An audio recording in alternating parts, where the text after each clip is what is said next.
नमस्कार मित्रांनो, आठवणीतील बालभारती या आपल्या चॅनलवर आपल्या सर्वांचे स्वागत आहे. धडा 5वा, उद्योग महर्षी वालचंद हीराचंद. वालचंद हीराचंद यांना उद्योग महर्षी म्हणत. त्यांना दिलेली ही पदवी किती सार्थ होती हे त्यांचे कार्य व कर्तृत्व पाहिल्यावर लक्षात येते.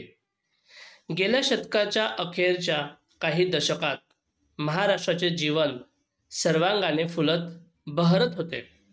रानडे, टिळक, गोखले यांसारखे नेते, किर्लोस्कर, देवल यांसारखे नाटककार, गणपतराव जोशी, भाऊराव कोल्हटकर, बालगंधर्व बोडस यांसारखे नट, बाळकृष्णबुवा इचलकरंजीकर, अल्लादिया खां यांसारखे गवई, हरिनारायण आपटे यांच्यासारखे कादंबरीकार यांच्या जोडीला उद्योगाच्या क्षेत्रातही काही दूरदर्शी माणसे खंबीर पावले टाकत होते.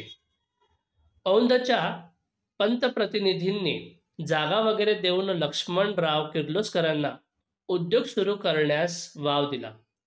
मग किर्लोस्करांच्या औद्योगिक प्रकल्पांचा शाखा विस्तार मोठ्या प्रमाणावर झाला. लाकडी नांगरांचा लोखंडी नांगर करणं हा क्रांतिकारक बदल होता. त्याचा प्रारंभ किर्लोस्करांनी केला. वालचंद हीराचंद यांनी दुसऱ्या क्षेत्रात पदार्पण केले आणि कर्तृत्वाची अनेक शिखरे त्यांनी यशस्वीपणे गाठले. त्या काळात राजकारणी व्यक्ती या देशात औद्योगिक प्रगती व्हावी म्हणून मागणी करत होत्या. न्यायमूर्ती रानडे यांनी कच्चा माल पैदा करण्यात सार्थक न मानता पक्का माल तयार करण्याचे महत्त्व वारंवार प्रतिपादन केले होते. दादाभाई नौरोजी यांनी भारतातून संपत्तीचा ओघ इंग्लंडकडे वाहतो हा विचार मांडताना येथे उद्योगधंदे काढले पाहिजेत असाच आग्रह धरला होता. आपल्या राष्ट्रीय चळवळीचीही हीच मुख्य मागणी होती. त्यामुळे कारखाना काढणे म्हणजे समाजाला पिळण्याचे एक साधन हाती बाळगणे अशी कल्पना त्यावेळी करून घेतली जात नव्हती. उलट कारखान्याचे स्वागत होत होते आणि कारखानदार हे देशसेवाच करतात असे मानले जात होते. म्हणून पुण्यात जेव्हा पहिली कापड गिरणी निघाली तेव्हा पुण्यातील पहिली चिमणी असा अग्रलेख लिहून लोकमान्यांनी तिचे स्वागत केले. वालचंद हीराचंद या वातावरणात वाढत होते. महाविद्यालयात असताना रानडे यांच्या आर्थिक विचारांचा त्यांच्या मनावर परिणाम झाला होता. दादाभाईंनी स्वदेशी कारखानदारीचे महत्त्व प्रतिपादन केले. तेव्हा याच क्षेत्रात कर्तृत्व गाजवण्याचा वालचंद यांनी निश्चय केला. वालचंद यांच्या जीवनाचा विचार केला तर असं दिसते की व्यवसायाला प्रारंभ करताना त्यांना मोठ्या मालमत्तेचा आधार नव्हता. वडिलार्जित सावकारीचा व्यवसाय केला असता तर इतर व्यापाऱ्यांप्रमाणे ते यशस्वी व्यापारी ठरले असते. पण वालचंद यांनी तसे केले नाही. त्यांनी प्रथम रेल्वेचे ठेकेदारीचे कंत्राट मिळवले. या कामी त्यांना लक्ष्मण बळवंत फाटक यांचे सहाय्य झाले. पुढे फाटक थकले, पण वालचंद स्वतःच्या बळावर एक एक काम हाती घेत गेले. मुंबईतील हार्बर ब्रँच रेल्वेचे बांधकाम हे त्यांचे पहिले मोठे काम. पूल बांधून त्यावरून गाड्यांचे रूळ घालण्यात हे जोखमीचे काम वालचंद यांनी यशस्वी करून दाखवले. युद्धकाळात बेळगाव, देवळाली, पुणे येथे बराकी बांधण्याची कामे त्यांनी केली होती. पण हार्बर ब्रँचच्या कामाने त्यांचा आत्मविश्वास वाढला व इतरांचाही त्यांच्याबद्दलचा विश्वास वाढीस लागला. त्यानंतर बोरघाटातील बोगद्यांची कामे त्यांनी अशीच धडाडीने पार पाडली. एका विशिष्ट तऱ्हेच्या कामातच सार्थक मानण्याचा वालचंद यांचा स्वभाव नव्हता. तेव्हा त्यांनी मोठ्या मोठ्या पुलांची कंत्राटे घेतली. म्यानमारमधील म्हणजे ब्रह्मदेश इरावती नदीचा पूल बांधणे हे एक अवघड काम होते. ते त्यांनी पुरे केले. क्वेंट्यात भूकंप झाल्यानंतर त्याची पुनर्रचना ठरलेल्या अवधीत वालचंद यांनी करून दाखवले. बांधकामाच्या मोठमोठ्या कामांसाठी टाटा कन्स्ट्रक्शन कंपनीचे सहाय्य त्यांनी घेतले होते. तथापि नंतर त्यांनी स्वतःच्या प्रीमियर कन्स्ट्रक्शन व हिंदुस्तान कन्स्ट्रक्शन या कंपन्या नावारूपाला आणल्या. तथापि या देशाला आवश्यक आणि उपयुक्त अशा मूलभूत उद्योगाचा पाया घालण्याची यशस्वी सुरुवात म्हणजे यातच वालचंद यांचे खरे कर्तृत्व दिसून येते. वालचंद यांच्या कार्याचा आढावा घेतला तर असे दिसेल की त्यांनी एक उद्योग सुरू केला की त्याच्याशी संबंधित असलेला दुसरा उद्योग सुरू करण्याच्या मागे ते लागत. मोठी मोठी बांधकामे करत असतानाच ह्यूम पाईपच्या कारखान्याची योजना त्यांना सुचली आणि त्यांनी ती अंमलात आणली.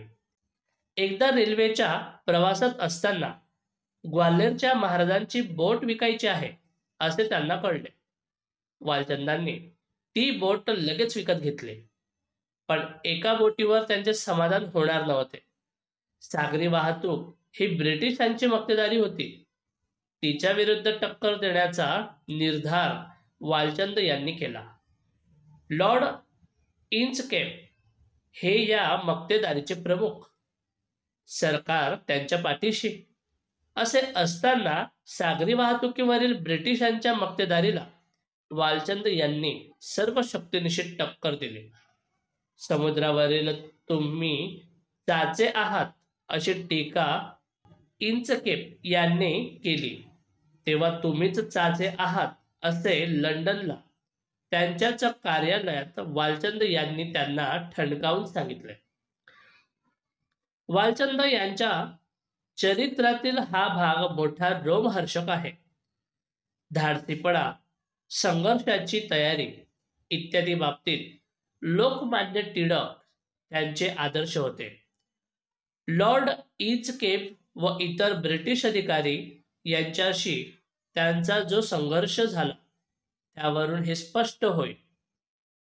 सिंधिया स्टीम्स नेव्हिगेशन कंपनी स्थापन करून जलवाहतूक व्यवसायाचेही त्यांनी आपले वर्चस्व स्थापित केले. परंतु तेवढ्यावर थांबले तर वालचंद कसले. त्यांनी जहाज बांधणीचाच कारखाना काढण्याचे ठरवून विशाखापट्टणम येथे त्याची स्थापना केली. पुढे स्वतंत्र भारतात सरकारी धोरणांप्रमाणे तो कारखाना सार्वजनिक क्षेत्रात आला.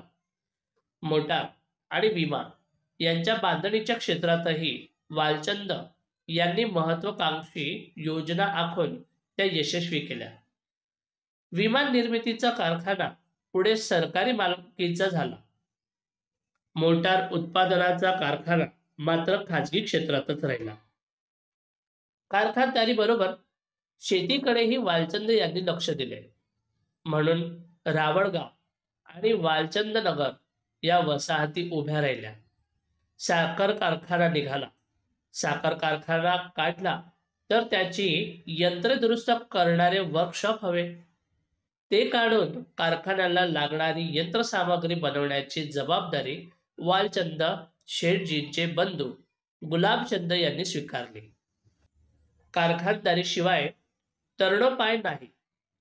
कमीत कमी लोक शेतीवर अवलंबून राहतील असा दिवस उजाडण्याची आवश्यकता आहे हे वालचंद यांच्या मनाने पक्के घेतले होते आणि त्यांनी अनेक संकटांना तोंड देऊन मूलभूत उद्योगांचा पाया घातला. उद्यम हाच देव आणि त्याची सेवा हीच देशसेवा अशी त्यांची भावना होती. त्यांच्याकडे धर्माविषयी कोणी चर्चा करू लागल्यावर व धार्मिक कारणाकरता देणग्या मागू लागल्यास ते सांगत, आपण दगड, विटा, चुना यात रमणारे आहोत. कारखान्याचे काही बोलत असाल तर बोला. त्यांना सावता माडी हा चित्रपट फार आवडे. कांदा मुळा भाजी, अवघी विठाई माझी, हे त्यातील वचन ते लोकांना ऐकवत असत व सावता माडी आपला आदर्श आहे असे सांगा. इतरांच्या ठिकाणी क्वचित आढळणारा एक गुण त्यांच्यापाशी होता, तो म्हणजे चौकसपणा. ते प्रवास भरपूर करत. प्रवासात त्यांची चौकस बुद्धी सदैव जागृत असे. परदेशात कोणत्या क्षेत्रात नवे संशोधन कार्य चालत आहे, कोणती नवी यंत्रसामग्री व कार्यपद्धती वापरात आहे, याचा ते तपास घेत आणि ती आत्मसात करण्याचा प्रयत्न करत. परदेशी तंत्रज्ञानावर विसंबून राहण्यापेक्षा आपल्या देशात तंत्रज्ञ तयार करण्यावर त्याचा भर होता. कारखानदारीत रमणारे वालचंद वाङ्मय, नाटके व चित्रपट यातही रस घेत. मराठी नाटकांच्या प्रयोगाला ते हटकून उपस्थित असत. हरिभाऊंच्या कादंबऱ्यांपासून ते मराठीतील नव्या कथा कादंबऱ्यांपर्यंत ते वाचन करत. ते थोडे गाणे सुद्धा शिकले होते. व्याप वाढल्याने वाचनास वेळ कमी मिळे तेव्हा विद्वान, रसिक अशांना मुद्दाम बोलावून आणून त्यांच्याशी ते गप्पा गोष्टी करत. अशा बहुश्रुततेचे त्यांना विशेष महत्त्व वाटत होते. आधुनिक औद्योगिक भारताचा पाया घालणारे जे महर्षी येथे झाले, त्यात वालचंद यांचा वाटा फार मोठा आहे.